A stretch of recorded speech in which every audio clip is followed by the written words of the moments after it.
केंद्रीय संसदीय कार्य मंत्री प्रहलाद जोशी ने संसद में हमेशा हंगामा करने और इसके कारण उचित चर्चा नहीं होने को लेकर विपक्ष की आलोचना। उन्होंने कहा कि बीजेपी मुद्दों पर खुली चर्चा करना चाहती है, लेकिन विपक्ष ऐसा नहीं होने देता। इसके अलावा वे जो मुद्दा उठाते हैं वे पर्याप्त विश्वसनीय नहीं होता है। पूरा चर्चा करना चाहते हैं, सार्थक चर्चा हम चाहते हैं, इसलिए मैं आज भी हम कोशिश करेंगे सबसे बातचीत करके इंडिविजुअली तो कोऑपरेट करें। लेकिन अगर वो चर्चा ही नहीं चाहता, हर बार ये जो मुद्दा लेके आते हैं उसमें बाद में उसको वो मुद्दा में कोई दम ही नहीं रहता, ऐसे मुद्दा लेके आते हैं तो नैरेटिव खड़ा करने के लिए रॉन्ग नैरेटिव, फॉल्स नैरेटिव खड़ा करने के लिए कोशिश करते हैं। पार्लियामेंट का ओवरऑल सेशन का बाधित करते हैं, चर्चा को रोक देते हैं और बाद में बोलते हैं चर्चा करने के लिए नहीं देते हैं। लोक जनशक्ति पार्टी के अध्यक्ष चिराग पासवान ने विपक्ष पर मणिपुर की स्थिति पर संसद में हंगामा करने और इस मुद्दे पर कोई समाधान नहीं निकालने का आरोप लगाया। चिराग पासवान ने कहा, चर्चा के प्रति आपकी लापरवाही दर्शाती है कि आप सिर्फ हंगामा खड़ा करना चाहते हैं, आप समाधान नहीं चाहते। महागठबंधन इस बार संभवतः अपना खाता तक नहीं खोल पाएंगे। जिस तरीके से मुख्यमंत्री नीतीश कुमार जी की एक अपनी एंटी इनकम्बेंसी इतनी स्ट्रांग है, उनको जिस गठबंधन में वो रहते हैं उस गठबंधन में उनको लेकर जिस तरीके से नेगेटिव वोटिंग होती है, ना सिर्फ ये हमारे विश्वास को बढ़ाता है बल्कि प्रधानमंत्री जी की लोकप्रियता और जिस तरीके से एनडीए जो एकजुट होकर पुनः बिहार में आया है, ये इतना बड़ा जनाधार है कि 40 की 40 सीटें इस बार बिहार में एनडीए गठबंधन जीतेगा, इसमें कहीं कोई संदेह नहीं। भाई बताइए, आज आदरणीय रक्षा मंत्री जी ने खुद इस बात को दोहराया। आप जब अखिल भारतीय तृणमूल कांग्रेस के राष्ट्रीय महासचिव अभिषेक बैनर्जी कोलकाता में पार्टी के शहीद दिवस पर एक सार्वजनिक रैली को संबोधित किया। मणिपुर वायरल वीडियो पर बोलते हुए उन्होंने कहा कि ये लड़ाई देश के लिए है। उन्होंने ये भी बताया कि जब प्रधानमंत्री मोदी और गृह मंत्री अमित शाह कर्नाटक में चुनाव प्रचार कर रहे थे तब मणिपुर में ये जघन्य घटना घटी। अभिषेक बैनर्जी ने कहा, मणिपुर में 2 महिलाओं को नग्न कर घुमाया गया। 2 महीने पहले जब ये घटना हुई तब प्रधानमंत्री मोदी और गृह मंत्री अमित शाह कर्नाटक में चुनाव प्रचार कर रहे थे। আপনারা দেখুন, দেশ জুড়ে ডবল ইঞ্জিন সরকার। মণিপুরে 2 জন মহিলাকে বিবস্ত্র করে হাঁটানো হয়েছে। 2 মাস আগে যখন ঘটনাটা ঘটেছিল, ভারতবর্ষের প্রধানমন্ত্রী স্বরাষ্ট্রমন্ত্রী কর্ণাটক নির্বাচনে প্রচার করছিল। আমাদের ইডি সিবিআই ডাকে, তখন ডেট মিস হয় না। আর 2 মাস ধরে কারোর বিরুদ্ধে একটা অমানবিক, বর্বরিক, লজ্জাজনক একটা ঘটনা, তার বিরুদ্ধে ব্যবস্থা নিতে এখনো ব্যবস্থা নেয়নি। 2 মাস আগেকার ঘটনা, 80 দিন আগেকার ঘটনা। আমাদের নেত্রী, একমাত্র নেত্রী যে ডাক দিয়েছিল আগামী দিন যে মণিপুরে আমরা গিয়ে দরকার হলে বসবো এবং মানুষের অধিকারের সাথে বসবো, চিঠি লিখেছিলাম। আমাদের নেত্রী চিঠি লিখেছিল, সেই চিঠির উত্তর পর্যন্ত দেয়নি, 2 মাস পরে দিয়েছে। সেই কারণে আপনাদের বলছি, এটা দেশের লড়াই। গলা কেটে দিলেও দেশ ও মাতৃকার জন্য লড়তে হবে। 30 वर्षीय पाकिस्तानी नागरिक सीमा हैदर यूपी एटीएस की नज़र में है। सुरक्षा एजेंसियों की नज़र में आई सीमा से हाल ही में यूपी एटीएस ने पूछताछ की थी। सीमा हैदर ने कहा, मैं अपने गृह नगर वापस नहीं जा सकती क्योंकि पाकिस्तान में मेरा मौत इंतजार कर रही है। उन्होंने कहा, मैंने जांच एजेंसियों को सच बता दिया है। मैंने सच तो बोला, अब समझा पाई या ये कोई समझाने वाली बात नहीं थी। उन्होंने पूछा, मैंने सच बोला, अब जो कहेंगे वो वैसा ही करेंगे हम। जी जी जब जांच चलती कैसे बात हुई आगे कि जो है कोई तीसरा था जिसने आपकी हेल्प करी अंदर घुसने दिया? ऐसा कुछ भी नहीं था, ना ऐसा था, ना मैं किसी पे झूठा इल्ज़ाम लगाऊंगी। अगर एक झूठ बोलूँगी तो 100 झूठ बोलने पड़ेंगे। तो मैंने जो सच था वो बोला है। आगे जो यहाँ का कानून करेगा मुझे कबूल है। अभी तक जांच में कुछ मिला नहीं आपके खिलाफ, लेकिन ये नियम है कि जो भी इलीगल तरीके से आता है उसे डिपोर्ट करते हैं, वापस भेजते हैं पाकिस्तान। आपको भी भेजा गया था? ऐसे कैसे करेंगे? राजस्थान के भाजपा नेताओं ने मॉनसून सत्र के दूसरे दिन संसद के बाहर गांधी प्रतिमा के पास विरोध प्रदर्शन किया। उन्होंने राजस्थान में महिलाओं के खिलाफ अपराध में वृद्धि का विरोध किया। भाजपा नेताओं ने मौजूदा कांग्रेस सरकार पर राज्य में महिलाओं के खिलाफ अपराधों पर कार्रवाई करने में विफल रहने का आरोप लगाया। मॉनसून सत्र 20 जुलाई को शुरू हुआ और 11 अगस्त को समाप्त होगा। राजस्थान जिस हिसाब से जंगल राज हो चुका है, भ्रष्टाचार का अड्डा बन चुका है, कांग्रेस उसको भी डिस्कस करें, लेकिन भारतीय जनता पार्टी हर मुद्दे को, मणिपुर के मुद्दे को पार्लियामेंट में डिस्कस करने को तैयार है, राजस्थान के मुद्दे को डिस्कस करने के लिए तैयार है। वो डिस्कशन के लिए आए, लेकिन वो क्योंकि हाउस नहीं चलवाना देना चाहते हैं।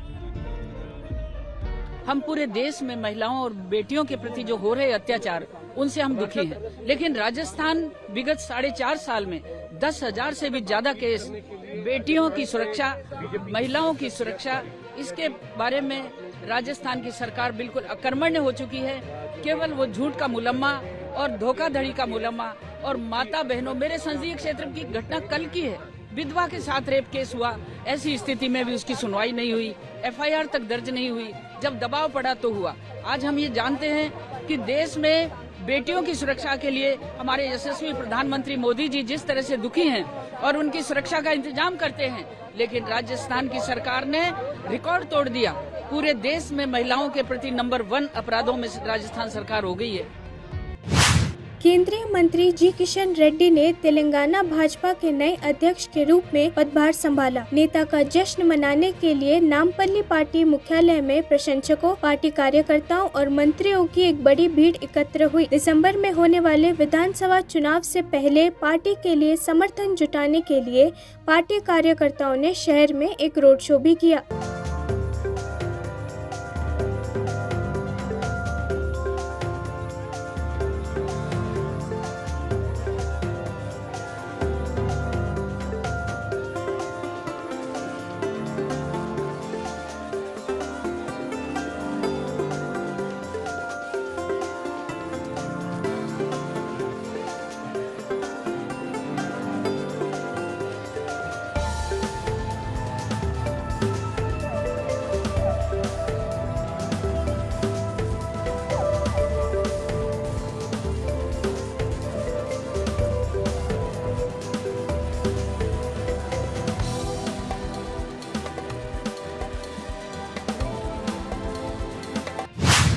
कर्नाटक विधानसभा से 10 विधायकों के निलंबन पर प्रतिक्रिया देते हुए बीजेपी युवा मोर्चा के राष्ट्रीय अध्यक्ष और सांसद तेजस्वी सूर्या ने कांग्रेस पर तंज कसा।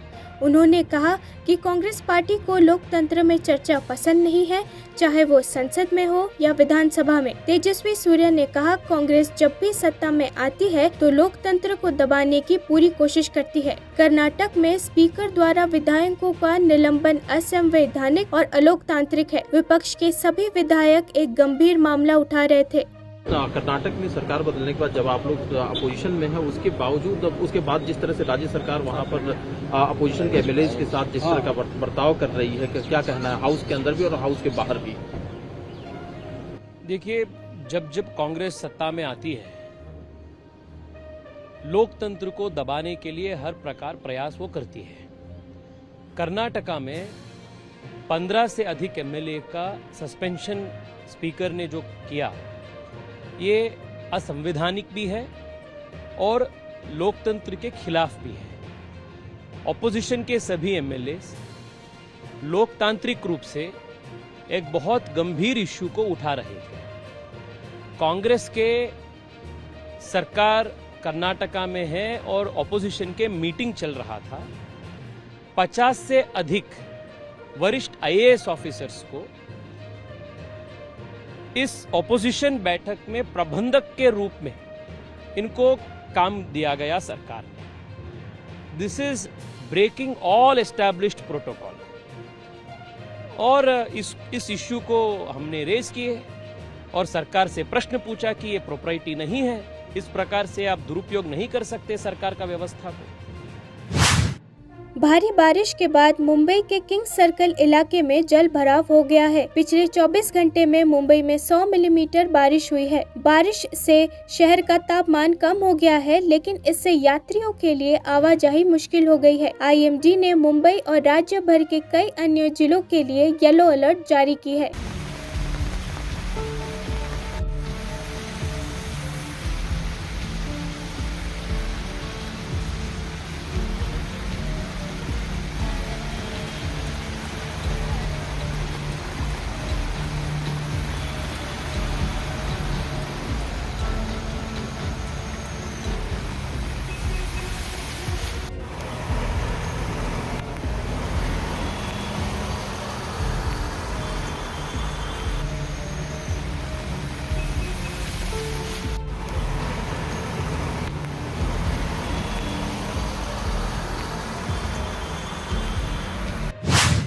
राष्ट्रीय महिला आयोग की सदस्य डलीना खोंगडुक ने राजस्थान घटना की जांच के लिए जोधपुर पहुंची। वो जोधपुर की रामनगर ग्राम पंचायत का भी दौरा करेंगी जहां ये घटना घटी थी। गौरतलब है कि 19 जुलाई को जोधपुर के रामनगर ग्राम पंचायत के चरई गांव में आग लगने से एक ही परिवार के 4 सदस्यों की जलकर मौत हो गई थी। आपके यहाँ जोधपुर आने का क्या उद्देश्य है? और सुना है कि राष्ट्रीय महिला आयोग ने उस नाबालिग के साथ जो गैंगरेप उसको लेकर संज्ञान लिया है और आपको पूरी जांच के लिए भेजा है। आप सबको पता ही होगा, परसों की बात है जब हमारे आपके यहाँ इलाका में जला दिया गया था 4 लोगों का, जिसमें से 2 महिला है। तो NCW ने उसका सोमोटो कॉग्निशन लेके यहाँ पर उसके इंक्वायरी के लिए आए हैं। क्या एक नाबालिग के साथ गैंग रेप हुआ था? उसके लिए हमारे CP मैम आए थे और मेरे कलीग के साथ आए थे। उसके लिए भी इंक्वायरी करने के लिए आए थे। तो अभी आप क्या गांव जाएंगे? क्या जांच के कुछ महत्वपूर्ण जो तथ्य हैं, विपक्ष की पहली बार ऐसी घटना हुई है, परिवार के किसी सदस्य ने? हाँ, तो उसके लिए हम लोग, क्योंकि विमेन उसमें अफेक्टेड है, विमेन के खिलाफ, मतलब विमेन